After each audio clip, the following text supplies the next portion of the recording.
Good morning সবাইকে। এই যে আমাদের দুইজন বাড়ি চলে যাবে, আজকে পাম্প উদ্বোধন হবে, পূজা চলছে সব কটাই। এই দেখেন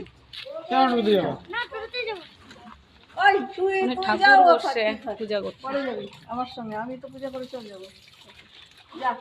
ওই বলে তুই টিউশন যাবি তো ওই কি করবে। এখানে পাম্প সাজানো হচ্ছে,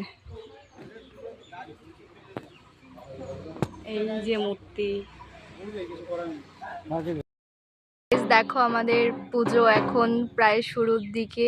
এখানে মেশিন পুজো হচ্ছে, আরও এখন অনেক কিছু হবে। দেখো মূর্তিটা দেখো, এই যেখানে মূর্তি বানিয়েছে। এটা হচ্ছে ভবেশ পালের মূর্তি। হ্যালো গাইস, এই যে আমরা দর্শক, এই যে একটা দর্শক। ওইদিকে পুজো হচ্ছে, মেশিন পুজো হচ্ছে, মেশিন পুজো করে তারপরে ঠাকুর পুজোতে বসবে।